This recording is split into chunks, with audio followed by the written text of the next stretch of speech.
उम्मीद है आप सब खैरियत से होंगे, ठीक है, ठीक-ठाक होंगे। तो आज हम एक एमसीक्यू प्लेटफ़ॉर्म से एक नई चीज़ स्टार्ट कर रहे हैं, वो है पास्ट एमसीक्यूज़ की डिस्कशन, ठीक है। इसमें मैं 2 तरह की वीडियोज़ लाऊँगा, ये पास्ट एमसीक्यू की डिस्कशन है, इसके बाद मैं बुक से वो टॉपिक्स जिनमें से एमसीक्यू बन सकते हैं या आ सकते हैं, उनकी डिस्कशन भी आपको करा दूँगा, ठीक है। मेन तो मैंने सोचा कि पहले पास की करवा दूँ, एटलीस्ट आपको जो चीज़ों की गारंटी है, वो तो एटलीस्ट एमसीक्यू कवर हो जाएँगे, ठीक है। तो आपने बेटा इसमें से जो ख़ास बात याद रखनी है, ठीक है, वो ये रखनी है कि जो मैं बताऊँ उसको टॉपिक को याद रखना है। अगर वो टॉपिक ज़्यादा रिपीट हो रहा है मेरे एमसीक्यूज़ में या वो लाइन एग्ज़ैक्ट आपने याद करनी है, मेरा आंसर याद रखना है, वो तो आने ही आने हैं।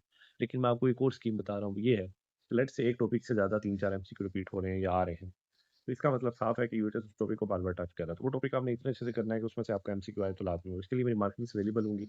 आप हमेशा मेरी मार्किंग्स देख के भी चीज़ों को कर सकते हो। ये सिर्फ़ आपकी आसानी के लिए बना रहा हूँ। तो सबसे पहले शुरू कर लेते हैं। हमारे पास पहला टॉपिक ये हो जाता है कि जो हमारे पास हाई हीट है या आप हीट कह लो, ठीक है? वो हम किससे डिटेक्ट कर सकते हैं? तो इसके लिए हमारे पास हैंड जो है सबसे बेहतर ऑप्शन होती है वहाँ पे कि हाई हीट जो है हैंड स्पेशली फिंगर जो है, उनके अंदर बहुत ज़्यादा कोर्टिकल रिप्रेजेंटेशन होती है। जिसकी वजह से रिसेप्टर जो है वो काफ़ी ज़्यादा डेंसिटी होती है तो वो ईज़िली डिटेक्ट कर सकते हैं। तो इसलिए हीट जो है वो ईज़िली प्रिसाइज़ली और इंटेंसली जो है सबसे ज़्यादा परसीव आपके हैंड में होती है। इसको आप समझ सकते हो कि जैसे ही आपको आपको पता लगे कि भाई मुझे हीट हुई है, आपने हाथ से टच किया, फ़ौरन पीछे कर लेते हो, रिफ्लेक्स आ जाता है, तो ये वही है। मेरी कोशिश होगी मैं जल्दी-जल्दी बताऊँ, ज़्यादा कॉन्सेप्ट नहीं बता सकता ताकि आप लोगों का टाइम कम वेस्ट हो, ठीक है। उसके बाद हमारे पास दूसरा एमसीक्यू आ जाता है कि फ़ास्ट पेन फाइबर कहाँ पे टर्मिनेट होते हैं, तो वो बेटा वेंट्रोबेसल न्यूक्लियस में टर्मिनेट होते हैं। फ़ास्ट पेन फाइबर जो हैं, वो हमारे से अल्फ़ा डेल्टा फाइबर्स जो हैं, वो कैरी करते हैं, तो ये भी एक एमसीक्यू आ जाता होता है। इसके बाद फ़ास्ट पेन फाइबर जो हैं, वो लैटरल स्पाइनोथैलेमिक ट्रैक्ट में असेंड करते हैं और टर्मिनेट कहाँ पे होते हैं हमारे पास? वेंट्रोबेसल कॉम्प्लेक्स में, तो ये आपके पास याद रखिएगा या न्यूक्लियस कह लें। एक और एमसीक्यू हमारे पास आ रहा है, ठीक है?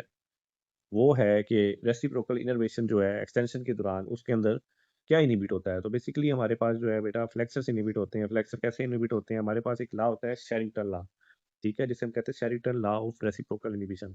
इसका लॉ के मकसद ये है कि इस लॉ में होता ये है कि जब एक मसल कंट्रैक्ट कर रहा है यानी उसमें एक्सटेंशन हो रही है, ठीक है? तो मोटर न्यूरॉन जो है एक्सटेंशन के वो एक्टिवेट हो जाते हैं और जब एक्टिवेट होते हैं, तो वो क्या करते हैं, उसी टाइम पे इंटर न्यूरॉन जो है, उसके साथ मिलके इनहिबिट करते हैं फ्लेक्सर मोटर न्यूरॉन्स को, ठीक है? तो ये एक्सटेंशन एक्टिवेट होगी तो फ्लेक्शन को इनहिबिट कर देगी। तो ये एमसीक्यू अक्सर यूजेस में आ जाता होता है। इसके बाद आप कर सकते हैं, हमारे पास एक पर्सन है, ठीक है, जो कि वन साइड ऑफ बॉडी जो है, ठीक है, उसको रिकॉग्नाइज़ नहीं कर रहा। तो कौन-सा एरिया होगा जी? उसमें सोमैटोसेंसरी एरिया होगा, ठीक है? ये एमसीक्यू आपको याद रखना है, ठीक है? और ये बेसिकली सोमैटोसेंसरी एसोसिएशन एरिया है कॉर्टेक्स का प्रोपैरेटल लोब में, जो बेसिकली हमारे पास सेंसरी इनपुट जो है, ठीक है, वो देखता होता है और इसकी डैमेज की वजह से हमारे पास क्या कंडीशन हो सकती है? हमारे पास एस्टीरोग्नोसिस हो जाती है। तो ये एमसीक्यू अक्सर यूएचएस में आ चुका हुआ है, एस्टीरोग्नोसिस, ठीक है? और इसकी वजह से हम can not recognise objects by touch, ठीक है? तो अगर हाफ साइड पे वो रिकॉग्नाइज़ नहीं कर पा रहा, तो आपको पता हो कि एसोसिएशन एरिया कौन-सा है? सोमैटोसेंसरी। और अगर हमारे पास रिकॉग्नाइज़ ऑब्जेक्ट्स नहीं हो रहे, तो उसे हम एस्टीरोग्नोसिस कहते हैं, ठीक है? और अगर राइट साइड लीन और लेफ्ट साइड को इग्नोर कर रहा हो, ठीक है? स्पेशली तो उसको हम निग्लेक्ट सिंड्रोम भी कहते हैं। ये कम आता है यूजुअल्स में, मेन वही एस्टीरोग्नोसिस वाला देख लेते हैं। इसके बाद आपके पास आ जाता है टाइप ऑफ सेंसेशन जो है, ठीक है? वो कैरिड जो है वो किसके ऊपर डिपेंड करती है? तो वो बेटा कॉर्टेक्स के अंदर डिपेंड करती हैं, ठीक है? तो इसमें basically labelled line principle use होता है। तो ये भी आप इसमें कह सकते हैं। लेबर्ड लाइन प्रिंसिपल क्या होता है? ठीक है, हर सेंसरी पाथवे जो है उसको एक स्पेसिफिक जो है उसकी मोडालिटी है, ठीक है? तो इस तरह फिर टाइप ऑफ सेंसेशन जो है वो हमारे से कैरिड होती हैं, वो कॉर्टेक्स के एरियाज़ पे डिपेंड करती हैं। तो कौन-सी सेंसेशन है उसके हिसाब से कौन-सा एरिया ये डिसाइड होगा, ठीक है? और ब्रेन जो है वो इंटरप्रेट करती है सेंसेशन को जहाँ पे वो अराइव हो जाती होती हैं। यानी कि जिधर से वो सेंसेशन जो है पहुँच रही है, ब्रेन उसके हिसाब से इसको इंटरप्रेट करता है। तो मेनली कॉर्टेक्स इसमें इन्वॉल्व होता है टाइप्स ऑफ सेंसेशन में, ठीक है। अब हम बात कर लेते हैं कौन से रिसेप्टर जो है जो सस्टेन करते हैं प्रेशर को, यानी प्रेशर सस्टेन रहेगा, ठीक है, मेंटेन रहेगा या प्रेशर को वो जज कर सकते हैं। तो इसमें बेटा हमारे पास जो रिसेप्टर्स का नाम है वो है मर्किल डिस्क, ठीक है। मर्किल डिस्क क्यों? ठीक है, मर्किल डिस्क इसलिए कि बेटा ये स्किन के अंदर लोकेटेड होती हैं और ये प्रेशर को रिस्पॉन्ड करते हैं। प्रेशर का जहाँ नाम आ जाए, आप इजीली यूजर्स में आंखें बंद करके ये एमसीक्यू कर सकते हैं, मर्किल डिस्क। और इसके अंदर दूसरा एमसीक्यू जो हमारे पास अक्सर बन जाता है वो है 2 पॉइंट डिफरेंशिएशन का, कि 2 पॉइंट जो है हमारे पास फाइन टैक्टाइल डिस्क्रिमिनेशन जो है 2 पॉइंट्स की, वो किससे होती है? तो उसके अंदर भी ये मर्किल डिस्क हमारे पास यूज़ होगा। ये बात आपने याद रखनी है। आगे ये एमसीक्यू दोबारा रिपीट होगा तो मैं आपको बता दूँगा। इसके बाद हमारे पास आ जाता है कि जो ग्रॉस पोज़ीशन हमारे पास होगी ऑब्जेक्ट्स का स्ट्रक्चर जो होगा वो किस सेंस से होता है? तो वो सेंस होता है ओसिपिटो-पैराइटल से, ठीक है? ये बेसिकली हम क्या कह रहे हैं, डोर्सल विज़ुअल जो है हमारे पास एक स्टीम का पाथवे होता है, ठीक है, जिसमें ओसिपिटल जो है, ठीक है, और पैराइटल जो है, ये इकट्ठे ऑप्शन में आपके पास यहाँ पे मौजूद होंगे कि स्ट्रक्चर ऑब्जेक्ट सेंस या ग्रोथ पोजीशन किससे डिटेक्ट हो रही है। ठीक है, यानी कहाँ ऑब्जेक्ट है, कैसे पता लग रहा है। तो इसके लिए आपके जो है ओसिपिटो पैराइटल जो है कोर्टेक्स, ठीक है, ये वहाँ पे आपके लिए यूज़ होगा। अब बात कर लेते हैं सीएसएफ जो है, इसका अक्सर एमसीक्यू आता है। ये टॉपिक पूरा सीएसएफ में से कुछ भी आपसे रिलेटेड पूछ सकते हैं। तो इसके अंदर सीएसएफ जो है वो लेस ग्लूकोज होता है उसके अंदर, ये उसका स्पेशल पॉइंट होता है किससे, प्लाज्मा से। ठीक है, यानी कि वो 2/3 ऑफ प्लाज्मा जो है उससे कम ग्लूकोज उसके अंदर मौजूद होता है सीएसएफ में। ठीक है, तो उसमें ग्लूकोज जो है इसके लिए इंपॉर्टेंट इसलिए है कि मेनिंजाइटिस के अंदर जो है ये सीएसएफ यूज होता है। तो आपको ये इसलिए पता होना चाहिए कि ग्लूकोज सीएसएफ में कम होता है। ठीक है, तो मेनिंजाइटिस के अंदर सीएसएफ में ग्लूकोज और डिक्रीज हो जाता है। अब हमारे पास एक बहुत इंपॉर्टेंट एमसीक्यू, एमोर्फोसिंथेसिस। ठीक है, एमोर्फोसिंथेसिस जो है हमारे में, इसमें इन्वॉल्व क्या होता है, हमारे पास राइट मेटोसेंसरी एरिया इन्वॉल्व होता है। वो एमोर्फोसिंथेसिस होता क्या है, failure to perceive one half of body, यानी एक साइड ऑफ बॉडी जो है, ठीक है, उसको आप परसीव ना कर सको, तो इसे एमोर्फोसिंथेसिस कहते हैं। ठीक है, यानी अगर लेफ्ट साइड की बॉडी जो है, बॉडी एक साइड को बिल्कुल इग्नोर कर देता है, यानी वो एक साइड को बिल्कुल ही इंपॉर्टेंस नहीं देता। ठीक है, और ये बेसिकली इसमें लाइन कौन सी होती है, राइट पैराइटल लोब की। ठीक है, उसकी वजह से एमोर्फोसिंथेसिस होता है। ये बहुत इंपॉर्टेंट एमसीक्यूज है, उसमें अक्सर आता है, तो आपने ये देख लेना है। अब बात कर लेते हैं सेंसरी इन्फो जो है, ठीक है, वो पहले भी डिस्कस हो चुका हुआ है। तो सेंसरी इन्फो जो है उसका गेटवे जो है, ठीक है, वो थैलेमस होता है। ठीक है, और थैलेमस बेसिकली कोर्टेक्स का गेटवे भी कहते हैं। तो इसलिए सेंसरी पाथवे जो है उसके लिए आपको थैलेमस और कोर्टेक्स में जो सी ऑप्शन मौजूद हो वहाँ पे उसे यूज कर सकते हैं। ये वही एमसीक्यू है घुमा के पीछे वाला इधर किया हुआ है। ठीक है, अब वो कह रहे हैं कि सोमेटो सेंसरी एरिया जो है लैटरली और इंफीरियरली फेस जो है वो कर सकता है। ये एमसीक्यू इतना खास नहीं है, इसको मत करें, ये सही मेरे ख्याल बना नहीं हुआ। ठीक है, इसमें आपके पास इतना खास कुछ भी नहीं है। तो अब एक और एमसीक्यू हमारे पास आ जाता है। हाँ, मैं समझ गया। अच्छा, सोमेटोसेंसरी एरिया जो है बच्चों, उसके बारे में वो इस तरह एमसीक्यू एक आ जाता होता है कि भाई सेंसरी होमनकुलस। ठीक है, होमनकुलस के अंदर बेसिकली, अब आप सोचेंगे होमनकुलस क्या होता है, ये भी आपको बताना पड़ेगा। ये चीज़ें वैसे बड़ी डीप चली जाती हैं, पर इसका मैं आपको बता देता हूँ। होमनकुलस जो है इसका मतलब होता है स्मॉल फुली फॉर्म जो है, ठीक है, स्मॉल फुली फॉर्म हमारे पास जो है एक रिप्रेजेंटेशन हो जाती है बॉडी की, जो कि ब्रेन कोर्टेक्स के अंदर बेसिकली होती है। ठीक है, तो इसके अंदर जनाब आपने क्या करना है कि इसके अंदर स्ट्रोक के रिलेटेड ये चीज़ बता रहे हैं कि बेसिकली इंफीरियरली और लैटरली, ठीक है, in sensory homunculus inferior laterally somatosensory area जो है वो इन्वॉल्व हो सकता है। ठीक है, स्ट्रोक के रिलेटेड आपको वहाँ पे कुछ बताया होगा। अब बात कर लेते हैं receptor adaptation labelled line principle. ठीक है, तो बेसिकली हमारे पास दो कॉन्सेप्ट होते हैं, एक अडेप्टेशन होता है, एक लेबर लाइन होता है। ठीक है, तो हमारे पास रिसेप्टर जो है वो अडेप्टेशन के अंदर जो है अडेप्ट करने लग जाते हैं, डिक्रीज हो जाता है उनका फाइलिंग टाइम वगैरह। ठीक है, जैसे कि पैसिनियन कॉर्पसेस हो गया। और लेबर लाइन में क्या होता है कि हमारी जो है हर सेंसरी मोडालिटी जो है स्पेशल सेंसेशन एरिया के हिसाब से फिक्स होती है। अब इसके बाद मैंने जैसे आपको बताया था 2 पॉइंट डिस्क्रिमिनेशन जो है उसके लिए हमें कौन सा रिक्वायर होता है, तो ये basically dorsal column medial meniscus pathway से होती है। तो वहाँ पे आपके पास ऑप्शन हो सकती है dorsal column medial meniscus pathway. ठीक है, तो आपने ये बात याद रखना है कि 2 पॉइंट डिस्क्रिमिनेशन होती है। इसके बाद हमारे पास आ जाता है रिसेप्टर्स इन 2 पॉइंट टेक्टाइल डिस्क्रिमिनेशन। मैंने पहले भी ये बताया था कि अगर 2 पॉइंट के दौरान टेक्टाइल डिस्क्रिमिनेशन हो रही है तो इसमें आपने आंखें बंद करके आपके पास वहाँ पे या मर्कील डिस्क होगी, ठीक है, जो प्रेशर को कर सकता है डिटेक्ट, और अगर लाइट को डिटेक्ट करना है तो हमारे पास मेसिनर कॉर्पसेस आ जाएंगे, ठीक है, लाइट के लिए। तो ये याद रखें, प्रेशर लाइट का फर्क और इनके नाम। ठीक है, अब हम बात कर लेते हैं पेन और टेम्परेचर से रिलेटेड कुछ एमसीक्यूज की। ठीक है, तो basically brown Sequard syndrome uterus का फेवरेट एमसीक्यू है, इसमें से कुछ ना कुछ आना ही होता है, तो ये अच्छे से पढ़ें।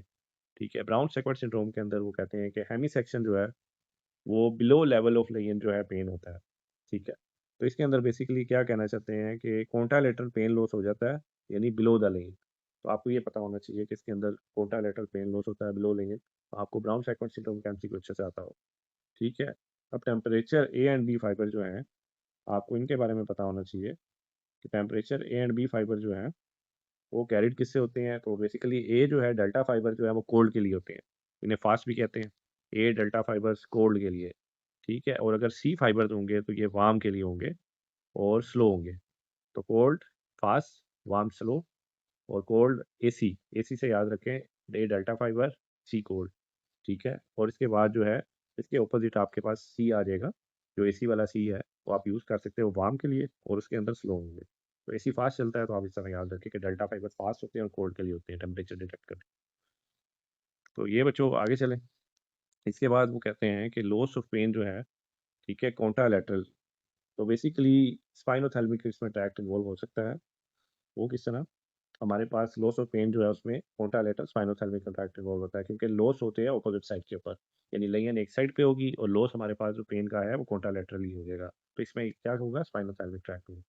अब हम वही बात कर लेते हैं, दोबारा एमसीक्यू आता होता है कि सी फाइबर जो है वो मैं पीछे आपको बता चुका हूँ कि पेन जो फाइबर है उनमें से कौन सी एग्जाम्पल दी होगी, तो आपको वहाँ पता होना चाहिए पेन फाइबर जो है वो सी टाइप की हो, ठीक है। तो वहाँ पे एग्जाम्पल में बोल, फिर पेन और टेम्परेचर का लॉस आप देख लें, कितने ज़्यादा पेन और टेम्परेचर से रिलेटेड एमसीक्यू सबमिट हुए हुए हैं। तो इसलिए आपने ये वाले टॉपिक को बड़े अच्छे से करना है कि पेन और टेम्परेचर जो है लॉस कॉन्ट्रालैटरल जो है, तो वही जैसे मैंने पहले भी बताया आपको, ठीक है, कि इसमें लैटरल स्पाइनोथैलेमिक ट्रैक्ट इन्वॉल्व होगा और हमेशा अपोजिट साइड पे इसमें होंगे की। पेन फाइबर जो है इसके अंदर एक और हमारे पास एमसीक्यू अक्सर आता होता है, तो भाई सी हो सकते हैं, इसके अलावा कौन से हो सकते हैं? तो आपको पता होना चाहिए डेल्टा फाइबर में पीछे भी आपको बता चुका हूँ, ठीक है। अगर वो आपसे पूछ लें कि भाई सी फाइबर कौन से होते हैं, तो वो अनमाइलिनेटेड होते हैं, उनमें स्लो कंडक्शन होती है, और मैं अगर वो डेल्टा पूछ लें तो वो माइलिनेटेड होते हैं और फास्ट होते हैं, यानी एक आप याद कर लेंगे, दूसरे उसके ऑपोजिट होंगे, ठीक है। और अगर आपसे पेन से रिलेटेड पूछ लें तो फिर आपको पता होना चाहिए कि सी टाइप में डल पेन होती है, ठीक है।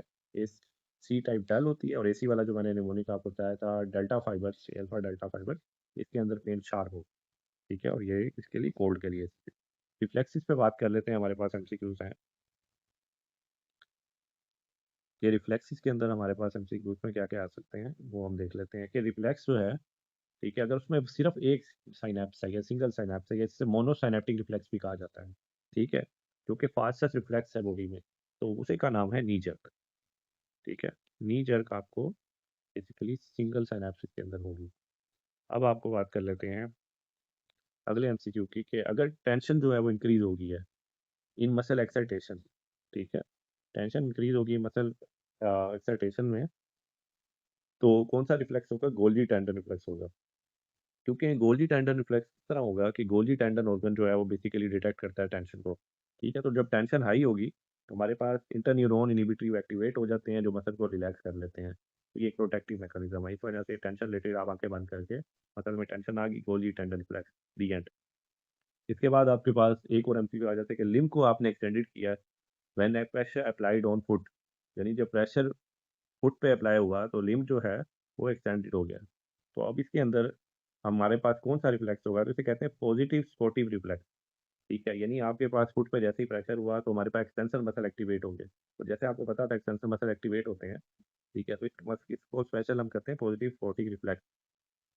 अब बात कर लेते हैं कि चेंज इन टेंशन, वही बात है, दोबारा वही एमसीक्यू है, वही चीज़ है, तो इसमें कौन सा रिफ्लेक्स इन्वॉल्व हो रहा है मसल के अंदर?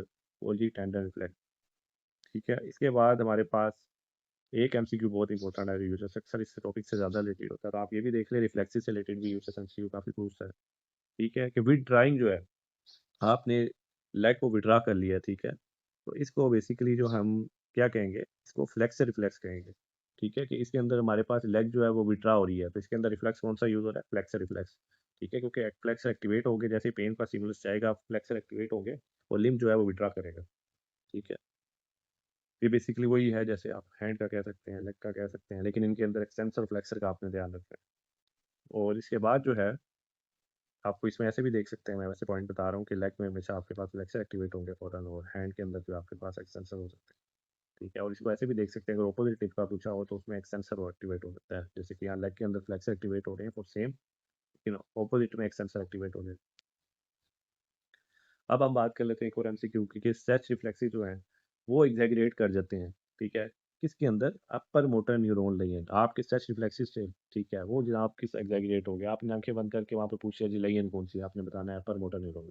अब अपर मोटर न्यूरॉन नहीं बेटा, आपको सारे इसके पॉइंट्स आने चाहिए, सारी पूरे एमबीबीएस में काम आता है, तो इसका सारा पता होगा। अपर मोटर न्यूरॉन लेन के अंदर आपके पास क्या क्या होता है, तो आपको पता होगा। नॉर्मली अगर इसमें डैमेज हो तो रिफ्लेक्स इनिबिट भी हो जाते हैं, तो एग्जैगरेट भी हो सकते हैं, इनिबिट भी हो सकते हैं, ठीक है। और इसमें हाइपर रिफ्लेक्सिया भी हो सकता है, तो इससे रिलेटेड भी एमसीक्यू आ जाता है कि अपर मोटर न्यूरॉन नहीं है ना, तो भाई क्या होगा? तो हाइपर रिफ्लेक्सिया हो सकता है, ठीक है, आपके रिफ्लेक्सेस या इनिबिट हो सकते हैं, और इसका सारा आपको पता होना चाहिए।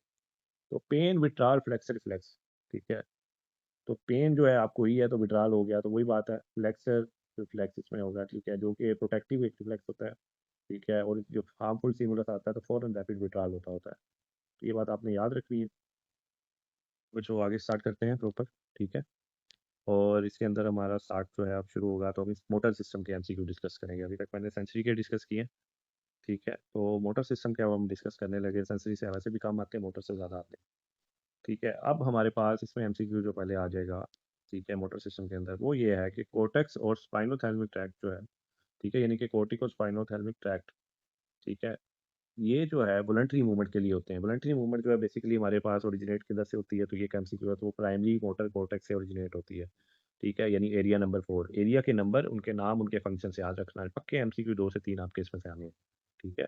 तो ये पास में बेशक ये बीच में ना आए हो, लेकिन ये मैं आपको कंफर्म बता रहा हूँ, पैटर्न वगैरह हमें पता होता है, ठीक है। तो इस वजह से ये एरिया के जितने एमसीक्यू है लाजमी देखना, इनके नंबर, इनके फंक्शंस, एक स्पेसिफिक फंक्शन सबका देख लेना, आपको पता लग जाएगा, ठीक है। अब वो दूसरा एमसीक्यू आपके पास आ सकता है कि वॉलंटरी फिक्सेशन जो है आई की हो जाएगा, ठीक है। तो इसके अंदर हमारे पास कौन सा एरिया इन्वॉल्व होगा, हमारे पास फ्रंटल आई फील्ड भी इन्वॉल्व हो सकता है, ठीक है, और प्री मोटर एरिया जो है वो भी इन्वॉल्व हो सकता है। जो ऑप्शन में आपके पास मौजूद हो, एरिया नंबर 8, प्री फ्रंटल आई फील्ड, आप इसमें यूज़ कर सकते हैं। बेसिकली ये एरियाज आई की मूवमेंट्स के इनिशिएट और प्लान के लिए होते हैं, तो यानी आई मूवमेंट से रिलेटेड भी एमसीक्यू इनका आए तो आप गेस कर सकते हैं कि कौन सा होगा, प्री मोटर एरिया होगा। और इसके अंदर जो है वॉलंटरी फिक्सेशन जो है वो बहुत इंपॉर्टेंट पॉइंट है इसको डिटेक्ट करने के लिए, इसकी एनोमली के लिए। इसके बाद हमारे पास बात कर लेते हैं कि प्राइमरी मोटर कॉन्ट्रैक्ट्स, ठीक है, प्री मोटर एरिया जो है, आप इसका रिलेटेड एमसीक्यू और क्या आ सकता है कि कंट्रोल जो होगा प्राइमरी मोटर कॉर्टेक्स को, ठीक है, उसके जरिए किसे कर सकेंगे, तो प्री मोटर एरिया को, जैसे पीछे अभी आया हुआ था, ठीक है, प्री मोटर एमसीक्यू मैंने आपको कराया था कि फिक्सेशन आएगा, इसी तरह जो है प्री मोटर एरिया, यानी कि एरिया नंबर 6, ठीक है, pre motor cortex area number 6, ये बेसिकली जो है हमारे पास यूज हो सकता है प्राइमरी मोटर कॉर्टेक्स के तौर पे प्री मोटर एरिया कंट्रोल करने के लिए। और इसके अंदर हमारे पास मोटर प्लानिंग बेसिकली होती होती है। और इसके अंदर प्राइमरी मोटर कॉर्टेक्स जो है वो बेसिकली कैसे कंट्रोल करता है प्राइमरी मोटर एरिया से, वो ये है एग्जीक्यूशन करता है, कि प्री मोटर है यानी प्लानिंग होगी और उसके बाद एग्जीक्यूशन होगी। तो वॉलंटरी मूवमेंट जो है हमारे पास, ठीक है, वो किसके अंदर होती है, कोर्टिको स्पाइनल ट्रैक्ट के अंदर होती हैं। और इसमें 90% फाइबर जो है वो हमारे पास लेटरल कोर्टिको स्पाइनल ट्रैक्ट के जो होते हैं डिस्टल मसल्स के लिए इन्वॉल्व होंगे, और 10% जो है वो एंटीरियर वर्टिको स्पाइनल ट्रैक्ट के लिए इन्वॉल्व होंगे। लेकिन ज़्यादा जो हमारे पास कंट्रोल फाइन वॉलंटरी मूवमेंट जो है हमारे पास, स्पेशली फिंगर्स की जो है, वो कोर्टिको स्पाइनल ट्रैक्ट से आप कंट्रोल होती है, फिंगर की मूवमेंट्स वहाँ पे ज़्यादा लिखी होती है वॉलंटरी। अब हमारे पास आ जाता है स्पास्टिक पैरालिसिस, ठीक है, बहुत इंपॉर्टेंट एमसीक्यू है। अपर मोटर न्यूरॉन लाइन मैंने आपको बताया, इसमें से बहुत एमसीक्यू आते हैं, इसकी एनोमली से आ सकते हैं। तो स्पास्टिक पैरालिसिस जो है वो बेसिकली अपर मोटर न्यूरॉन की कोई लेन है, ठीक है। मैंने आपको बताया इसमें साइन क्या हो सकते हैं, बाबिन की साइन हो सकता है, ठीक है, बबिन की साइन आपको पता होगा तो आप इसका एमसीक्यू सोल्व करेंगे कि बबिन का साइन क्या होता है, ठीक है। तो बबिन की साइन ये होता है कि एक रिफ्लेक्स होगा, ठीक है, जिसके अंदर हमारे पास टेस्ट हो रहा है, तो जब हमारा बिग टो जो है इसको बेंड करेंगे, या इसके पास हम कोई चीज़, हमारा जो फुट होता है एंड पे होता है, वहाँ पे हम कोई हल्की सी चीज़ फेरेंगे, लाइक कागज़ हो गया, कोई नीडल होगी, ठीक है, तो बिग टो जो है वो बेंड कर जाएगा, ठीक है, यानी पीछे को आ जाएगा। तो इसमें बबिन की स्काई पॉजिटिव कहेंगे कि बबिन स्काई जो हमारे पास साइन है वो पॉजिटिव है। तो ये आपको बबिन की स्काई का पता हो, इससे एमसीक्यू बहुत आते होते हैं, ठीक है। और इसके लिए मेन जो फीचर ये है कि जैसे फुट की सोल जो है उसके ऊपर आपने कोई चीज़ फेरी है, स्पेशली कोई हल्की सी पिन, कागज़ वगैरह कोई चीज़, तो जो आपके पास बिग टो है यानी आपका पाँव का अंगूठा है वो पीछे को चला जाए, ठीक है, बेंड हो गए।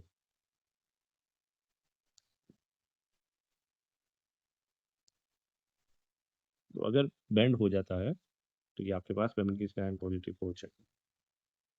अब हम बात कर लेते हैं आपके पास अगले एमसीक्यू के लिए, लेकिन पहले सॉरी मैं एक एमसीक्यू की, spastic paralysis basically upper motor neuron, तो मैंने आपको पहले बताया था कि आपको इसको पता होना चाहिए कि इसमें हमारे पास क्या क्या साइन है, कोई भी एक पूछ सकता है। अब आ जाता है हमारे पास अगला एमसीक्यू हेमीप्लेगिया, ठीक है, कि हेमीप्लेगिया कोर्टिकोस्पाइनल ट्रैक्ट जो है, उसके रिलेटेड हमारे पास एमसीक्यू किस तरह आता होता है, हमारे पास एमसीक्यू आता है कि हेमीप्लेगिया जो है, ठीक है, यानी डैमेज हो जाएगा कोर्टिकोस्पाइनल ट्रैक्ट को, तो हमारे पास क्या होता है, पैरालिसिस हो जाएगी वन साइड की, जिसको हम हेमीप्लेगिया कहते हैं। तो वहाँ पे बेसिकली हेमीप्लेगिया के जगह ये भी लिख सकता है कि एक साइड की पैरालिसिस होगी, तो क्या हुआ जी, डैमेज हो गया कोर्टिकोस्पाइन। अब इसमें रूल क्या होता है, ठीक है, अबव द डिक्यू सेशन, ठीक है, इसका कॉन्सेप्ट आपको आना चाहिए। अबव द डिक्यू सेशन जो है हमेशा काउंटर लेटरल वीकनेस होगी, यानी अपोजिट साइड पे, ठीक है। और अगर below the dQ session damage हुआ है, ठीक है, तो फिर हमारे पास सेम साइड पे वीकनेस होगी, यानी एप्सिलेटर, तो ये आपको अच्छे से पता होना चाहिए। आई होप मेरे एमसीक्यूज़ आपको अच्छे समझ आ रहे होंगे। अगर वाक़ई मेरे एमसीक्यू अच्छे समझ आया तो नीचे यार एक कमेंट लाज़मी करना, मुझे भी पता लगे कि चीज़ अच्छी समझा रहा हूँ। क्योंकि फर्स्ट टाइम है, मुझे भी इतनी डिटेल में चीज़ें समझ नहीं है, और पुराना कॉन्सेप्ट है, और नीरो तो वैसे भी हर इंसान की थोड़ी बहुत वीक होती है। मेरी कोशिश ये है कि जितना मैं इसमें आपको समझा सकता हूँ, बता सकता हूँ, तो मैं आपकी हेल्प कर रहा हूँ। वो एमसीक्यूज़ हैं जो कवर होंगे, तो मुझे कमेंट पे लाज़मी करना, लाइक भी करना और सब्सक्राइब भी कर लेना अच्छे बच्चे बन के, ठीक है? तो ये बेसिकली अब हमारे पास सेरिबेलम से रिलेटेड एमसीक्यू क्या हो सकते हैं। सेरिबेलम में जी नेक शोल्डर जो है हमारे पास, बेसिकली नेक शोल्डर जो है उसके अंदर सेरिबेलम का क्या रोल होता है कि नेक शोल्डर जो है सेरिबेलम कंट्रोल करता है वर्मिस में, ठीक है? तो सेरिबेलम जो है नेक शोल्डर का जो पार्ट है वर्मिस, ठीक है? उसमें सेरिबेलम का एमसीक्यू का भी आंसर हो सकता है, या वर्मिस जो है, ठीक है? सेरिबेलम बेसिकली 3 ज़ोन में डिवाइड हो सकता है वर्मिस में, ठीक है? जिसमें नेक और ट्रंक होता है, इंटरमीडिएट ज़ोन होती है जिसमें लिम्स होते हैं, ठीक है? कंट्रोल में, और इसके अलावा लैटरल हेमिस्फीयर हो सकता है। तो आप जो है वर्मस जो है वो बेसिकली इसमें इन्वॉल्व होता है पोस्चर के लिए, तो आपको पता है नेक शोल्डर पोस्चर में यूज़ होता है और बैलेंस और ट्रंक में यूज़ होता है। तो इस तरह यूजर्स ने घुमा के दिए होते हैं आंसर एमसीक्यू, तो आपको पोस्चर का बताओ, बैलेंस और ट्रंक का बताओ, नेक शोल्डर का बताओ। अब हम बात कर लेते हैं एक और एमसीक्यू की, डीप न्यूक्लियर इनिबिटर, ठीक है? तो डीप न्यूक्लियर जो है इनिबिशन होती है, तो वो बेसिकली बाय परकिंजी सेल्स होती है। तो परकिंजी सेल जो है वो बेसिकली गाबा को रिलीज करते हैं, गाबा इनिबिटरी, ठीक है? तो इसकी वजह से ये डीप सेरिबेलर न्यूक्लाई जो हैं, ठीक है, वो एक्साइटरी आउटपुट से भेज सकते हैं मोटर सिस्टम में, और इसके साथ जो है ये बैलेंस भी करते हैं एक्साइटेशन और इनहिबिशन के अंदर। तो ये बेसिकली हमारे पास परकिंजी सेल्स जो गाबा इनहिबिटर रिलीज करते हैं, इसलिए वो हमारे पास क्या करते हैं कि डीप न्यूक्लियर जो है इनहिबिट कर सकते हैं। इस तरह कुछ भी इनहिबिटरी वहाँ पे फंक्शन आपके पास आया होगा, ठीक है? और गाबा इनहिबिटरी इसका दूसरा जो इंपॉर्टेंट, अब वहाँ पे आपके पास ज़्यादा एक हो सकता है कि हमारे पास failure to perform rapid alternate opposite movements, ठीक है? तो ये कौन-सी लाइन होगी और इसमें कौन-सा इन्वॉल्व होगा? ये लाइन में इन्वॉल्व होगा सेरिबेलम। कैसे होगा आपको बताते हैं, ठीक है? इसका पहले दूसरा नाम आपको पता होना चाहिए, डिस्टियाडो वो काइनेसिया, ठीक है? मुश्किल नाम है लेकिन इसे याद रखना है। ये बेटा बहुत ज़्यादा यूजुअर्स में फेवरेट डिज़ीज़ है। ये आपको अच्छे से आना चाहिए, इससे एमसीक्यू बहुत ज़्यादा आते हैं, ठीक है? इसमें बेसिकली क्या होता है आपके पास एगोनिस्ट एंटागोनिस्ट मसल जो अपोजिट में एक-दूसरे के अपोजिट फंक्शन करते हैं, उनके अंदर पुअर कोऑर्डिनेशन हो जाती है, और हमारे पास अल्टरनेट मूवमेंट यानी कि फ्लेक्शन, एक्सटेंशन, लेग्स, ठीक है, वगैरह जो है मसल की प्रॉपर मूवमेंट जो है वो कंट्रोल नहीं सही तरह हो सकती, यानी हमारी अल्टरनेट मूवमेंट जो है वो अपोजिट होंगी। तो ये बेसिकली इस एमसीक्यू में वहाँ पे लिखा होगा कि भाई मूवमेंट्स हमारी अपोजिट होगी, अल्टरनेट अपोजिट मूवमेंट्स होंगी। तो लेगियन में कौन सा है, तो सेरिबेलम है। लेगियन कौन सी है, तो डिस्क याडोकाइनेसिस है। अब डिस्क याडोकाइनेसिस सेरिबेलम लेगियन होती है, वही एमसीक्यू दोबारा से आया हुआ है, ठीक है? क्योंकि सेरिबेलम इंश्योर करता है टाइमिंग और सीक्वेंसिंग ऑफ मूवमेंट्स को, तो वहाँ पे आपकी टाइम और सीक्वेंसिंग ऑफ मूवमेंट्स के लिए भी एमसीक्यू आ सकता है, तो उसमें फिर एक और इसमें सेरिबेलर डिजीज से रिलेटेड एमसीक्यू बहुत ज़्यादा आते हैं। जितने सेरिबल डिजीज का वो गाइटन का डब्बा बना हुआ है, वो रट लेना, उसमें से एमसीक्यू आएँगे ही आएँगे। तो सेरिबेलर डिजीज़ जो है हमारे पास बेसिकली डिस्मेट्रिया उसके अंदर हो सकता है, ठीक है? तो ये भी एक उसकी एग्ज़ाम्पल है। डिस्मेट्रिया कैसे होता है कि आप जज को, ठीक है, जो डिस्टेंस होता है ना, ठीक है, उसको जज नहीं कर सकते प्रॉपर। इनएबिलिटी टू जज डिस्टेंस, आपको दूरी से समझ नहीं आ रही होती कि कितना दूरी है, ठीक है? और इसके अलावा इसमें हमारे पास हाइपरमेट्रिया हो सकता है और हाइपोमेट्रिया भी हो सकता है, ठीक है? हाइपरमेट्रिया ओवरशूट हो जाएगा और हाइपोमेट्रिया अंडरशूट हो जाएगा, और इसके लिए हमारे पास जो है फीडबैक की करेक्शन जो है उल्टी हुई होती है। तो बेसिकली सेरेब्रल डिजीज है डिस्मेट्रिया, बस इतना ही एमसीक्यू आता है, इतने डिटेल में नहीं आता, वो मैंने आपको वैसे बता दिए। तो अब हमारे पास आ गया है बेसल गैंग्लिया। इनमें से भी एमसीक्यू बड़े आते हैं, यूजर्स के फेवरेट हैं, बेसल गैंग्लिया को छेड़ते हैं। मजे की बात है जो न्यूरोफिजियो के एमसीक्यूज बता रहा हूँ, ये अक्सर वो न्यूरोएनाटमी में भी लिंक करके पूछ लेते हैं। तो अनकंट्रोल मूवमेंट जो है आपके पास वो किस वजह से होती है, तो डैमेज होगा सबस्टेंटिया नाइग्रा, ठीक है? सबस्टेंटिया नाइग्रा और बेसल गैंग्लिया का इसमें आपको इसलिए भी पता होना चाहिए कि सबस्टेंटिया नाइग्रा जो है वही डोपामाइन प्रोड्यूस करता है, ठीक है? जिसकी वजह से मूवमेंट फैसिलिटेट होती है। तो इससे रिलेटेड कौन-सा डिज़ीज़ वो हमारे पास आ सकता है, ठीक है? तो हमारे पास बेसिकली पार्किंसन डिज़ीज़ आ सकता है। ये फेवरेट यूजर्स का एमसीक्यू है, Parkinson disease, substantia nigra, basal ganglia से रिलेटेड टॉपिक बहुत अच्छे से करना है, इसमें तो एमसीक्यू अक्सर कन्फर्म आता होता है। ठीक है? तो बेसिकली हमारे पास मूवमेंट फैसिलिटेट करने के लिए सबस्टेंटिया नाइग्रा में अगर डैमेज हो गया तो अनकंट्रोल मूवमेंट होगी, वो मूवमेंट फैसिलिटेट नहीं कर पाएगा। तो इसलिए उसके अंदर हमारे पास एमसीक्यू में क्या हो गया, डैमेज किया हुआ है सबस्टेंटिया नाइग्रा। डिजीज़ हमारे पास कौन-सा आ सकता है, हमारे पास पार्किंसन डिजीज़ आ सकता है, ठीक है? उसके कोई भी सिम्पटम दिए हो सकते हैं वहाँ पे, और अगर वो सबस्टेंटिया नाइग्रा प्रोड्यूस क्या करता है, तो डोपामाइन करता है। अब पार्किंसन डिजीज़ से रिलेटेड एक एमसीक्यू बहुत आता होता है कि इसके अंदर रेस्टिंग ट्रेमर्स होते हैं। ये बहुत इंपॉर्टेंट है, आँखें बंद करके रेस्टिंग ट्रिमर वहाँ लिखा हो, मसल्स में हो रहे हैं, ठीक है, जबकि वो रिलैक्स है, तो आपने कहना है ये पार्किंसनिज़्म है। और इसके अंदर हमारे पास वजह क्या होती है, क्योंकि एक्साइटरी और इम्यूनिटी जो है उसमें इम्बैलेंस हो जाता है। मैं आपको बता चुका हूँ सबस्टेंटिया नाइग्रा की आपके पास जो है बेसिकली डैमेज हो जाता है, और कोग भी रिजिडिटी इसके अंदर होती है, ये बहुत इंपॉर्टेंट है। उसकी वजह क्या होती है? डोपामाइन की डेफिशिएंसी से पार्किंसन डिजीज होता है, ठीक है, और रिजिडिटी हो जाती है इंटरमिटेंट रिलैक्सेशन के साथ। जिस रिजिडिटी को स्पेशल रिजिडिटी हो जाती है, साथ ट्रीमर है, यानी दो चीज़ें हैं, तो पार्किंसन डिजीज है। और रिजिडिटी किस तरह की होगी? कोग भी, ठीक है, कोग भी रिजिडिटी आपको पता होनी चाहिए। अगर आप कहते हैं कोग भी रिजिडिटी क्या होती है, तो कोग भी रिजिडिटी बेसिकली होती है पार्किंसन के अंदर। और इसको एक्सप्लेन करने के लिए सिंपल अल्फाज ये होते हैं कि आपके पास जनाब जो है जर्की, ठीक है, मसल की रेजिस्टेंस होगी लेकिन जर्क्स उसमें हो रहे होंगे बार बार, ठीक है, और आपके पास जो है पैसिव मूवमेंट जो है वो होगी, जिसमें पार्किंसन डिजीज तो आपके पास आएगा। यानी कि आपके पास जो है मसल की स्टिफनेस भी होगी, साथ ट्रीमर्स भी हो रहे हैं। लेकिन आप देखें एक चीज़ स्टिफ हुई पड़ी है लेकिन वो हल्का हल्का हिल भी रही है, तो ट्रेमर्स भी हो रहे हैं, तो इसलिए इसको कोग भी रिजिडिटी कहेंगे। तो ये बेटा हमारे पास सबस्टेंटिया नाइग्रेया जो है उसके अंदर हमारे पास क्या होता है? हमारे पास डीजनरेशन हो जाती है न्यूरॉन्स की, ठीक है, डोपामिनर्जिक न्यूरॉन्स की, डोपामाइन कम हो जाता है, एसिटाइलकोलाइन बढ़ जाता है, तो पार्किंसनिज्म में डोपामाइन कम होगा, एसिटाइलकोलाइन होगा। इतने एमसीक्यूज करा दिए, पार्किंसन फेवरेट है इनका, इसको देख लेना। तो इसके साथ हमारे पास क्या क्या हो सकता है? ट्रेमर, रिजिडिटी, और क्या हो सकता है? ब्रेडिकाइनेसिया हो सकता है। ब्रेडिकाइनेसिया क्या होता होगा? आप सोच रहे होंगे। ब्रेडिकाइनेसिया होता है कि हमारी मूवमेंट बहुत स्लो होगी, बहुत छोटी छोटी मूवमेंट स्लो स्लो करके होगी। ये चीज़ आपको अच्छे से देखनी है। इसके बाद हमारे पास आ जाता है ब्रेन स्टेम से रिलेटेड एमसीक्यू। ब्रेन स्टेम से रिलेटेड एमसीक्यू क्या हो सकते हैं? कि सिस्टम जो कंट्रोल करता है रेस्पिरेशन, सीवीएस और जीआईटी को, ठीक है, और इनके फंक्शंस को, तो वो कौन होता है? सिंपल आंखें बंद करके आप बता सकते हो, ठीक है, कि इसमें हमारे पास एमसीक्यू कौन सा हो सकता है। तो हमारे पास इसमें बेसिकली ब्रेन स्टेम होता है, ठीक है। ब्रेन स्टेम में क्या हो जाता है? मेडुला और पोन्स। इनके फंक्शन क्या होते हैं? रेस्पिरेशन कंट्रोल कर रहे हैं, हार्ट रेट को कर रहे हैं, ब्लड प्रेशर को कंट्रोल कर रहे हैं, रेस्पिरेटरी सेंटर इन्वॉल्व है, वैजोमोटर सेंटर इन्वॉल्व है, यानी हार्ट रेट और बीपी और जीआईटी के रिफ्लेक्सेस इन्वॉल्व। तो पता लग गया ना, यहाँ पे ये एमसीक्यू घुमा के किसी भी तरह से पूछ सकते हैं किसी से रिलेटेड कि भाई इनमें कौन सा इन्वॉल्व। तो आंखें बंद करके ब्रेन स्टेम, मेडुला, पोन्स, इन तीनों में से जो ऑप्शन अंदर आ जाए उनको यूज कर सकते हैं। अब इसके बाद हमारे पास आगे चलते हैं, ब्लड प्रेशर जो है, हार्ट कंट्रोल, ठीक है, ब्लड प्रेशर जो है, हार्ट कंट्रोल, टेम्परेचर जो है वो सेंट्रल लोकेटेड जो है वो कहाँ पे होता है? थैलेमस में, ठीक है। इसके एमसीक्यू रिलेटेड क्या होगा कि ब्लड प्रेशर, हार्ट कंट्रोल जो है, टेम्परेचर रिलेटेड जो है सेंटर कहाँ पे होगा? हाइपोथैलेमस, क्योंकि हाइपोथैलेमस बेसिकली क्या करता है?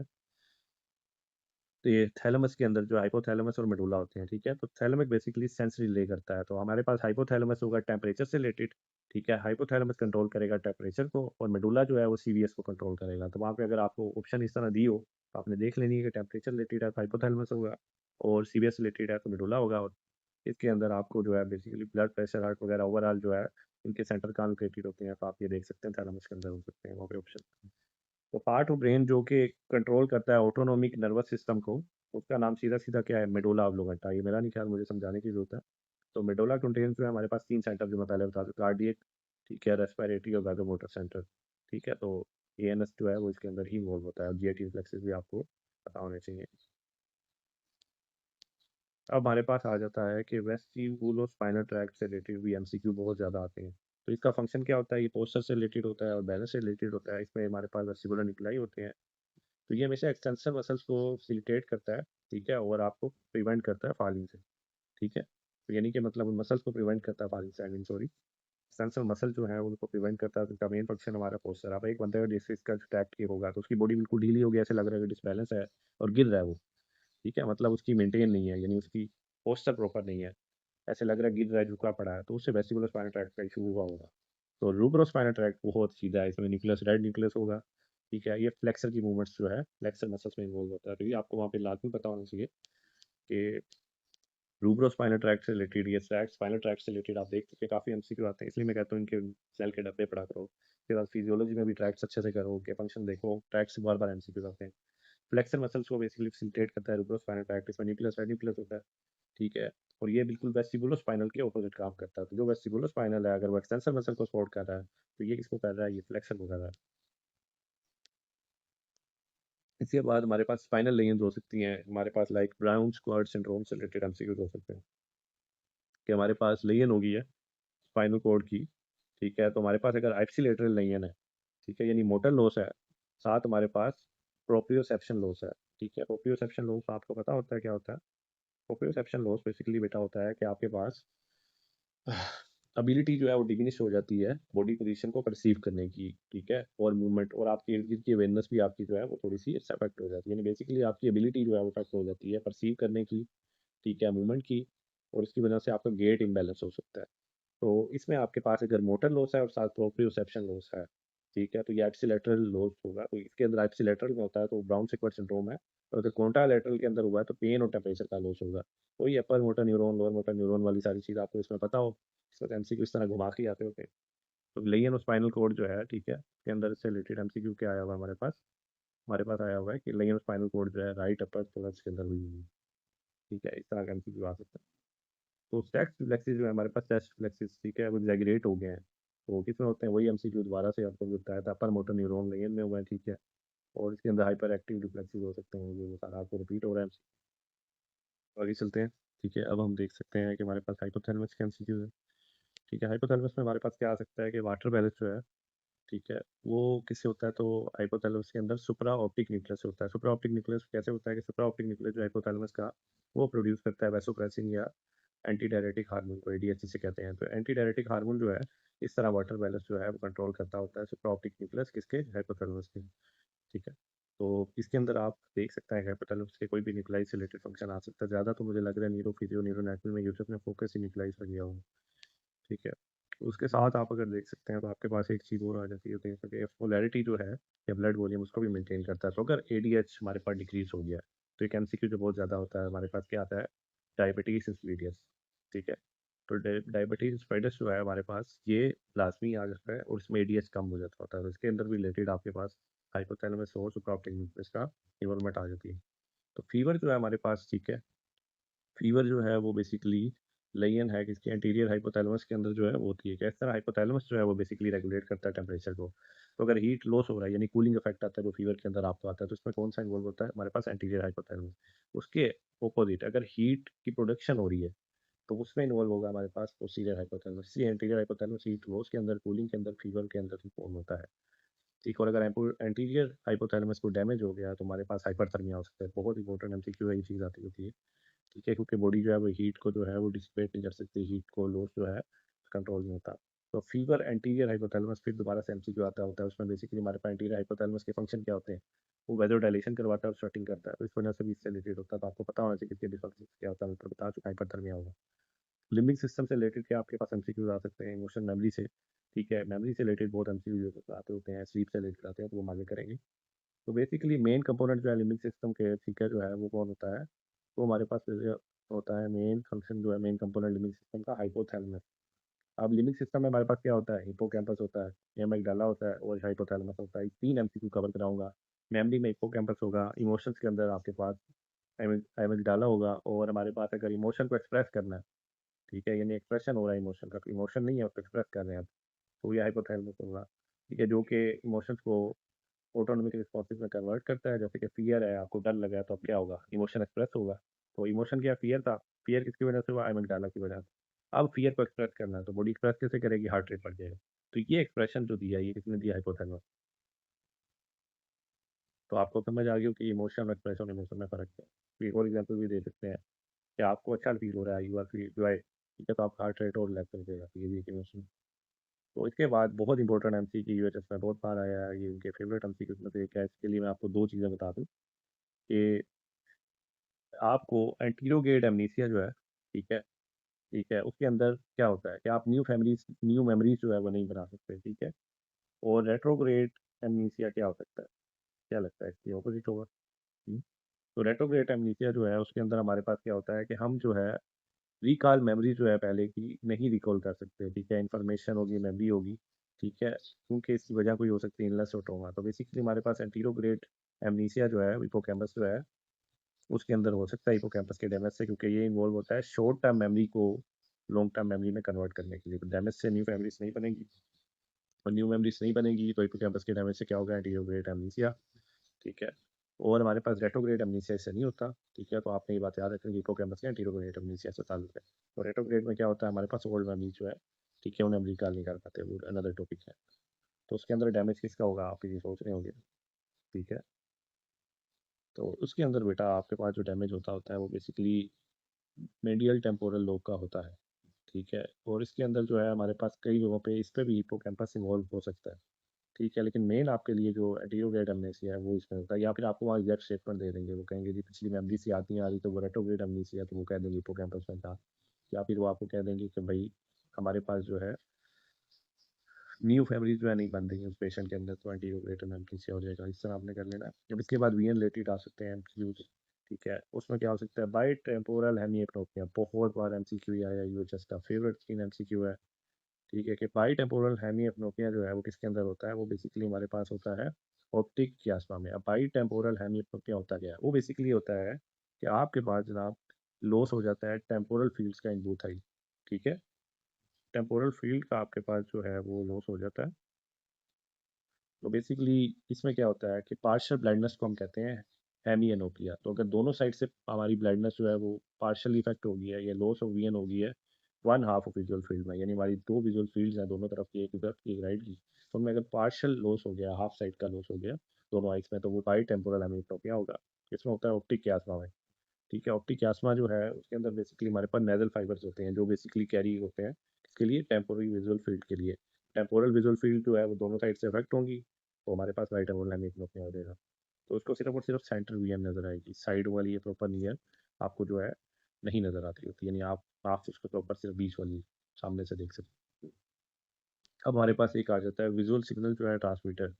ठीक है, तो विजुअल पाथवे में ट्रांसमीटर में जो हमारे पास विजुअल सिग्नल जो है वो ट्रांसमीटर है उसका, तो वो किससे होता होता है, हमारे पास लेटरल जेनिकुलेट बॉडी हो सकती है उसके लिए। तो कैसे, हमारे पास लेटरल जेनिकुलर बॉडी से किस इसके लिए विजुअल पाथवे आपको आना चाहिए, उसमें से कोई भी बीच में से ढूंढ सकते हैं कि रेटिना था, रेटिना से ऑप्टिक नर्व में गया, वहाँ से ऑप्टिक कियास्मा में गया, ऑप्टिक ट्रैक्ट इन्वॉल्व हुआ, और वहाँ से अल्टीमेटली हमारे पास विजुअल सिग्नल कहाँ पहुंचा है, लेटरल जेनिकुलर न्यूक्लियस, जिसे हम थैलेमस भी कह सकते हैं।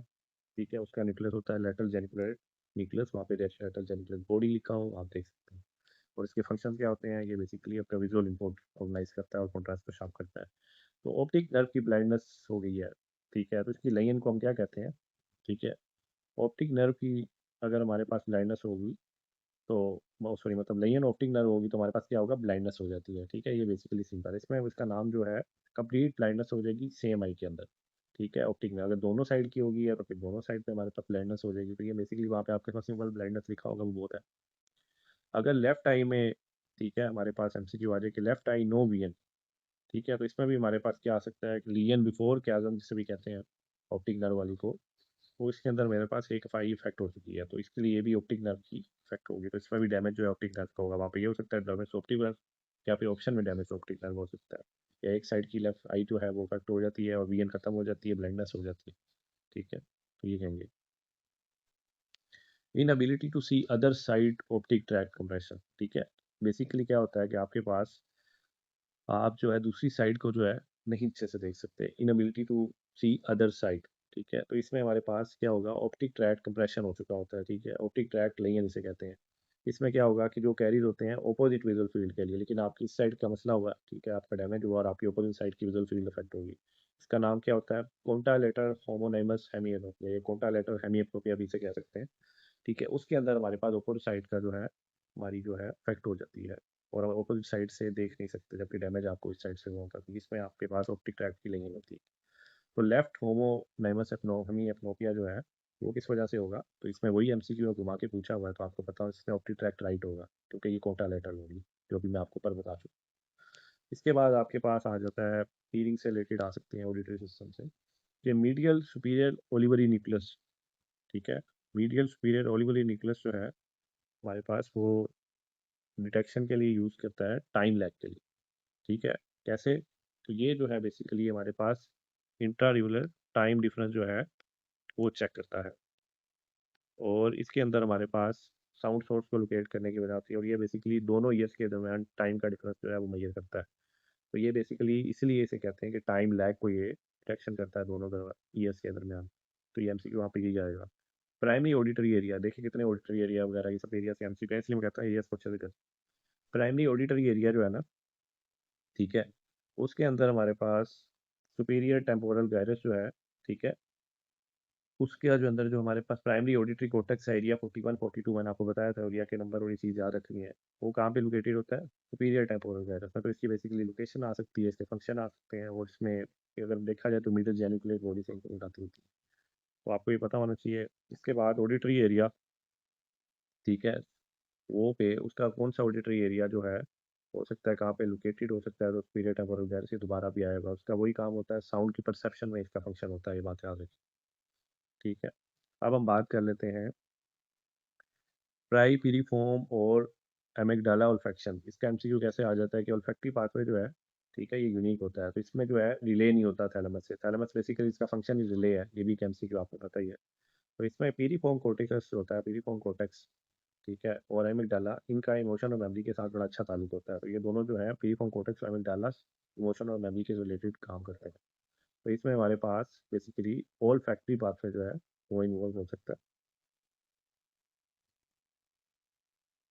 तो अगर पीरीफॉर्म कोर्टेक्स और एमिगडाला आ गया है तो आपको पता होना चाहिए हमारे पास ऑल्फैक्शन हो सकती है, ऑल्फैक्टरी पाथवे हो सकता है। टेस्ट के रिलेटेड हो जाए तो टेस्ट में हमारे पास आंखें बंद करके टेस्ट पाथवे काइंड होता है ब्रॉडमाइन एरिया 43, ठीक है, इसके अंदर इंसुला या पेराइटल ओपर्कुलम, इसमें भी ऑप्शन ली जा सकती है। फंक्शन क्या है, टेस्ट की परसेप्शन और स्मेल जो है इंटीग्रेट होती है। लैंग्वेज एरियाज में हमारे पास क्या आ जाता है, लैंग्वेज एरियाज में हमारे पास एक बहुत कॉमन एबिलिटी आती है एफेथिया, ठीक है, उसके अंदर हमारे पास एरिया इन्वॉल्व होता है वर्निकी, ठीक है। ये वर्निकी एरिया से रिलेटेड एमसीक्यू यूजर्स में हर बार आते होते हैं, तो ये अच्छे से एरिया कर लेना है। ये बेसिकली क्या होता है, लैंग्वेज की कम्प्रीहेंशन के लिए इन्वॉल्व होता है। तो अगर इसको डैमेज हो गया तो लैंग्वेज अंडरस्टैंड नहीं हो सकती, ठीक है। इसके अलावा हमारे पास प्रॉपर फ्लुएंटली जो है स्पीच जो है होती तो है, लेकिन उसमें स्पीच का कोई मकसद नहीं होता, मतलब उसके अंदर आपके पास कोई मीनिंगलेस स्पीच हो। तो अगर वो स्पीच कर भी रहा होगा तो उसमें स्पीच प्रॉपर नहीं दे रहा होगा, उसके पीछे मीनिंग नहीं होगा, कुछ भी बोल रहा होगा। तो unable to interpret and speak, ठीक है। तो ये जहाँ पे आंखें बंद करके आपने वर्निकी एरिया का लिख देना है, उससे वर्निकी एरिया कहते हैं। तो हमारे पास वर्निकी एरिया जो है वो लोकेटेड कहाँ पे होता है, वो हमारे पास पोस्टीरियर सुपीरियर टेम्पोरल गायरस में लोकेटेड है। तो लोकेशन तो आपने एरिया की देख लेनी हो सकते हैं। सेंसरी एफेसिया जो है उसमें क्या होता है, तो सेंसरी एफेसिया जो है उसे वर्निकी एफेसिया भी कहते हैं। उसमें स्पीच सही होती है लेकिन मीनिंग नहीं होता, वही एमसीक्यू घुमा के पूछा हुआ है, तो उसमें वर्निकी एरिया इन्वॉल्व होता है। तो एफेसिया या वर्निकी एफेसिया, तो वहाँ पे वर्निकी तो नहीं लिखेंगे, ऑप्शन हो जाएगी, तो आपको कहीं स्पीच ठीक है लेकिन वर्ड मीनिंगलेस है, आप आंखें बंद करके वर्निकी एरिया लगा दो। इसके अलावा स्लीप से रिलेटेड कंफर्म आपके एमसीक्यू पेपर में आने हैं। इसमें जो ज़्यादा एमसीक्यू आते हैं कि पर्सन जो है वो जाग रहा है लेकिन उसकी आइज क्लोज है, ठीक है। अक्सर हमारे साथ होता है कि हम जाग रहे होते हैं, ठीक है, हमारी आंखें बंद होती हैं, हम लेट जाते हैं। तो कौन सी वेव्स होंगी, अल्फा वेव्स। अल्फा वेव्स की फ्रीक्वेंसी क्या होती है, 8 से 13 हर्ट्ज। तो ये दो एमसीक्यू आपको करवा दी, ठीक है। और ये हमारे पास बेसिकली देखा जाता है कि रिलैक्स वेकफुलनेस कंडीशन भी वहाँ लिखा होता है, तो आपकी आंखें बंद हैं तो इसमें alpha waves involve. Eyes close है, ठीक है, रेस्टिंग स्टेट में है, तो हमारे पास अल्फा वेव्स इवॉल्व होंगी, ठीक है। तो इसमें वो पूछ सकते हैं कौन सी इलेक्ट्रोएन्सेफेलोग्राम वेव हमारे पास होगी, वही एमसीक्यू भी वहाँ पे आके पूछ सकते हैं। स्लीप डिसऑर्डर जो है, ठीक है, वो कौन सा होता है हमारे पास, और मैक्रोलेप्सी जो है वो हो सकता है, उसकी वजह क्या हो सकती है हमारे पास, और एक्सिन जो है ना उसका लॉस हो जाता है न्यूरॉन्स के अंदर। तो इसमें हमारे पास क्या होगा, ठीक है, मसल टोन ले की जो है लॉस हो जाएगा, जिसे हम कैटाप्लेक्सी कहते हैं। और साथ सडन स्लीप अटैक हो जाएगा, यानी अटैक जो है, ठीक है, अचानक से सडन सोते सोते उसको स्लीप में अटैक हो जाएगा, भाई को लगेगा भाई कुछ हो गया है। तो इस डिसऑर्डर का, स्लीप डिसऑर्डर का नाम जो सडन अटैक हो जाता है, नेक्रोलेप्सी होता है। आप कहेंगे नेक्रोलेप्सी एग्जैक्ट एक्सप्लेन नहीं भाई ने किया। तो नेक्रोलेप्सी बेटा उसमें ये होता है कि ब्रेन जो है उसकी एबिलिटी जो है to regulates sleep wake cycle जो है वो इफेक्ट हो जाती है। तो आपको यहाँ पे हिस्ट्री होगी एक्सेसिव अटैक की, सडन स्लीप अटैक होगा, सोते सोते अचानक हो जाएगा, और मसल वीकनेस भी हो जाएगी सडन, ठीक है, कैटाप्लेक्सी, दो चीज़ें होंगी। और इसमें इन्वॉल्व मैंने बताया हाइपोक्रिटिन न्यूरॉन जो है, ठीक है, उसके अंदर आपके मेरे पास बेसिकली लॉस हो जाएगा ओरेक्सिन का, तो ओरेक्सिन की भी वहाँ पे आपके पास है। अब इसके बाद आपके पास और क्या आ सकता है कि रेस्टिंग मेम्ब्रेन स्लीप जो है, आरईएम स्लीप जो कहते हैं, उसके अंदर हमारे पास लॉस किसका होगा, मसल टोन का हो सकता है, क्योंकि ब्रेन एक्टिव रहता है, ठीक है, स्लीप पे है बंदा आरईएम में, लेकिन हमारी बॉडी पैरालाइज रहती है। तो इसकी वजह क्या होती है, ब्रेन स्टेम जो है इनहिबिट करता है स्पाइनल मोटर न्यूरॉन्स को, जिसकी वजह से हमारा जो है प्रिवेंट होता है कि हम ड्रीम से बाहर नहीं आ सकते। तो इसमें आरईएम स्लीप में एक्टिवली लॉस क्या होगा, मसल टोन का, क्योंकि ब्रेन पे एक्टिव है। स्लो वेव जो है हमारे पास स्लीप, उनका न्यूरोट्रांसमीटर से कैंसर हमेशा आता है, तो न्यूरोट्रांसमीटर से देख लेना सारों के फंक्शन, ठीक है। स्लो वेव जो है स्लीप है, तो न्यूरोट्रांसमीटर कौन सा इन्वॉल्व होगा, ठीक है, और एक्टिव होगा सीरोटोनिन, ठीक है। इसमें हमारे पास स्लीप ऑनसेट को ये किस तरह प्रमोट करता है कि स्लो वेव दे देता है, ठीक है। तो बेसिकली स्लो वेव स्लीप आपको हुई पड़ी है, आप स्लो वेव स्लीप ले रहे हैं, तो न्यूरोट्रांसमीटर आपको एक्टिवेट हो रहा है सेरोटोनिन, जो आपकी प्रमोट करेगा स्लीप को।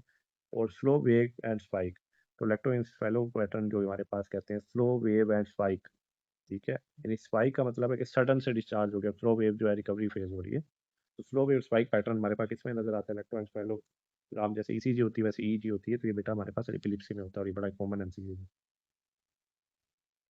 स्लीप की कौन सी स्टेज के अंदर हमारे पास डेल्टा वेव शो होती हैं, तो स्टेज 4 होती है, ठीक है। इसमें वो डीप स्लीप होती है, ठीक है, और डीप स्लीप के लिख के देते हैं कि भाई डीप स्लीप में कौन सी होती है, डेल्टा वेव होती है। ठीक है। REM स्लीप जिसके अंदर हमारे पास कौन सी वेव्स होती हैं, तो हमारे पास बीटा वेव्स होती हैं। ठीक है, REM स्लीप जो आपने डिस्कस की थी, ठीक है, उसमें हमारे पास बीटा वेव्स होती हैं। तो आपने देख ली सारी वेव्स के एमसीक्यू मैंने एक एक बार पूछे हुए हैं, तो आपने इसलिए स्लीप में वेव्स का बहुत अच्छे से कर लेना, ये कंफर्म एमसीक्यू आएगा। ठीक है, कि हमारे पास REM में इलेक्ट्रोएन्सेफेलोग्राम जो है उसमें हमें वेकफुलनेस नजर आ रही है। ठीक है, तो इसमें हाई फ्रीक्वेंसी वेव्स जो हमें कहते हैं कौन सी होती हैं, बीटा वेव्स होती हैं। और REM स्लीप है, ठीक है, इसके अंदर हमारे पास low voltage high frequency waves होंगी। ये एमसीक्यू आ जाता है, तो कौन सी होंगी, तो वो भी यही होगा कि पर्सन जो है वो ऐसे लगता है कि सिमिलर है जैसे एक पर्सन जाग रहा है, यानी वे एक पर्सन की इसकी दे रहे होंगे कि ऐसे लग रहा है कि वो पर्सन जाग रहा है वेव्स के साथ से, तो वो बीटा वेव होगी। इसको पैराडॉक्सिकल स्लीप भी कहते हैं। न्यूरो से रिलेटेड एक पता होना चाहिए, एनाल्जेसिया सिस्टम जो है, पेन रिलीफ, ठीक है, उसके लिए हमारे पास एंडोर्फिन यूज होते हैं। ठीक है, एंडोर्फिन क्या करते हैं, उनका बेसिकली मॉर्फिन, नेचुरल मॉर्फिन इनको कहते हैं, तो पेन रिलेटेड होते हैं। मॉर्फिन भी पेन में आगे फार्मा में आप पढ़ोगे। ठीक है, तो कौन सा न्यूरोट्रांसमीटर का इनहिबिटरी फंक्शन होता है, तो वो गाबा होता है। गाबा का पता होना चाहिए कि ये सबसे मेन इनहिबिटरी ट्रांसमीटर में से एक है, CNS का। ये न्यूरॉन्स को क्या करता है, हाइपर पोलराइज करता है और क्लोराइड चैनल ओपन करके हमारे पास इनहिबिटरी फंक्शन करता है। तो हमारे पास एक सुपीरियर कोलिकुलस की फिक्सेशन मूवमेंट जो है, तो उसमें इन्वॉल्व होता है। तो बेसिकली सुपीरियर कोलिकुलस जो है वो कंट्रोल करता है रिफ्लेक्स आई मूवमेंट्स को, उसके साथ विजुअल ट्रैक करता है। ब्लिंकिंग रिफ्लेक्स जो हमारे पास आता है, soft corneal tap by cotton swab facial nerve. ठीक है, तो हमारे पास ब्लिंकिंग रिफ्लेक्स किस वजह से आएगा, कोटन स्वैप फेशियल नर्व। तो जब आप देते हो कि फेशियल नर्व का जो है बेसिकली एक फीचर ये होता है कि आप उसमें कोटन स्वैप करते हो, तो आपको रिफ्लेक्स जो होगा उसमें ब्लिंकिंग आना शुरू हो जाएगा। तो ये आई को प्रोटेक्ट करने वाला रिफ्लेक्स होता है, ब्लिंकिंग रिफ्लेक्स। तो इसमें फेशियल नर्व के अंदर आप उसको चेक करने के लिए फेशियल नर्व ठीक काम कर रही है, उनमें से एक रिफ्लेक्स इसे कहते हैं ब्लिंकिंग रिफ्लेक्स। ठीक है, और उसे कॉर्निया रिफ्लेक्स भी कह सकते हैं, वो भी आ जाता है। तो मेमोरी लॉस का टाइप जो बाइलेटरल लेगन की वजह से लॉन्ग टर्म लॉस हो जाता है, तो अगर लॉन्ग टर्म बाइलेटरल हिपोकैम्पल डैमेज हुआ है, तो हमारे पास मेमोरी लॉस जो है वो लॉन्ग टर्म हो जाएगा लॉस। ठीक है, due to bilateral lesions long term loss, और इसमें हिपोकैम्पल डैमेज हो जाता है। इसके अलावा इसमें न्यू फॉर्मेशन मेमोरीज भी नहीं बनेंगी, और long term memory loss feel हो रहा है, जैसे बड़े अरसे से बंदे की नई मेमोरी बनी नहीं हो सकती, इसलिए अरसे की काफ़ी अरसे की चीज़ें याद नहीं है। तो न्यूरॉन जो है ग्रे मैटर के अंदर जो स्पॉन्टेनियसली डिस्चार्ज हो जाते हैं, ठीक है, इंटर न्यूरॉन्स। ठीक है, तो ग्रे मैटर में स्पॉन्टेनियसली डिस्चार्ज हो जाते हैं न्यूरॉन्स, का नाम इंटर न्यूरॉन्स होता है बेसिकली वो। और इसमें हमारे पास एक बेसिकली एक हंटिंगटन डिजीज़ होता है। हंटिंगटन डिजीज़ जो है उसके अंदर हमारे पास क्या होती है, कैग रिपीट एक्सपेंशन होती है। ये यूएस में अक्सर एमसीक्यू आ जाता है कि कैग डिजीज़ जो है बेसिकली कैग से रिलेटेड अभी एक्सपेंशन हो जाती है। इसमें हमारे पास क्या होता है, कैग ट्राई न्यूक्लियोटाइड जो है रिपीट एक्सपेंशन, इसमें ये बेसिकली जेनेटिक भी आप कह सकते हो, जीन का इन्वॉल्वमेंट होती है, जिसको वो जेनेटिक्स में चला जाएगा। बेसिकली ACTT जीन होता है। न्यूरो डिजेनरेटिव डिजीज़ का वाक़या आपको बताया होगा कौन सा है जिसमें कैग इन्वॉल्व होता है। ठीक है, कैग आप पढ़ लीजिएगा। तो कैग ट्राई न्यूक्लियोटाइड है बेसिकली, इसमें एक्सपेंशन जो है कैग की होती है, और उसकी वजह से हमारे पास न्यूरो डिजेनरेशन हो जाती है। और इसके अंदर हमारे पास बेसिकली जो है कोडेट और ग्लूटामाइन इन्वॉल्व होता है, न्यूक्लियस जो सैटर्न का है। और इसके अंदर हमारे पास होता क्या है, हमारे पास मूवमेंट जो है कोरैया की इफेक्ट हो जाती हैं, हमारे पास साइकेट्रिक और कोग्निटिव यानी इंटेलिजेंस भी हमारी इफेक्ट हो जाती है। एपिलिप्सी जो है, ठीक है, वो क्लोनिक सीजर जो है उसके अंदर इसके अंदर आती है, एपिलिप्सी में आती है, जिसमें रिपीटेड जर्किंग होती है। ये भी एक टाइप है, एपिलिप्सी से एमसीक्यू कंफर्म आते होते हैं, तो इसकी सारी टाइप देख लीजिएगा कौन कौन सी सीजर होती हैं, कैसे होती हैं, जिसमें इवन आपको ट्रीटमेंट ड्रग भी बहुत रेयरली पूछ सकते हैं। REM मसल मूवमेंट जो है, टून जो है डिक्रीज होगी। ठीक है, बाई स्पाइनल एरिया। तो बेसिकली हमारे पास क्या होता है कि हमारे पास REM में मसल मूवमेंट टून जो है डिक्रीज हो जाती है। ठीक है, कौन से स्पाइनल एरिया से, तो इसमें हमारे पास ये भी आप देख सकते हैं कि ये ब्रेन स्टेम से भी कलेक्ट हो सकता है, कंट्रोल हो सकता है। तो ब्रेन स्टेम क्या करता है, उसका फंक्शन ये होता है कि वो स्पाइनल मोटर न्यूरॉन जो है उसको इनहिबिट कर लेता है। तो इस वजह से हमारे पास REM की मसल मूवमेंट टून डिक्रीज हो सकती है। तो REM मसल के अंदर जैक्स्टीन एपिलिप्सी एक बहुत इंपॉर्टेंट डिजीज है, कि जैक्स्टीन एपिलिप्सी जो है वो किस वजह से होती है, तो जैक्सीन एपिल due to wave like epilepsy है। तो एक वेव लाइक एपिलिप्सी होगी, ठीक है, जिसके अंदर हमारे पास प्रोग्रेशन कहाँ से होगा, फेस से डाउनवर्ड होगा। ठीक है, हमारे पास जैक्सीन या जैक्सोनियन सीजर कहते हैं। जैक्सोनियन सीजर बेसिकली ये होती है हमारे पास कि एक हमारे पास सिंपल पार्शियल सीजर होगी। अब इसके लिए आपको पार्शियल सीजर का भी पता हो कि हमारे पास एक सीजर हो रही है जो एक स्पेसिफिक एरिया यानी फेस से स्टार्ट होगी, या हैंड से स्टार्ट होगी, या फुट से और माउथ से। ठीक है, और वो फिर जाती जाएगी, वो प्रोग्रेस करती जाएगी, फैलती जाएगी। इकट्ठी सीजर नहीं होगी, एक पार्ट से स्टार्ट होगी सीजर होना और फिर बाकी पार्ट्स में जाती है, तो इसे हम कहते हैं जैक्सीन एपिलिप्सी। ठीक है, यानी एक एरिया से स्टार्ट होगी और स्प्रेड्स अलोंग मोटर कॉर्टेक्स इसमें इन्वॉल्व होता है और इसका अंदर पैटर्न होता है होमनकुलस। तो ये आपके सारे एमसीक्यूज से बेटा जो मैंने आपको करा दिए हैं। पास्ट एमसीक्यूज मेरे पास आपके सारे डिस्कस हो चुके हुए हैं। ठीक है, तो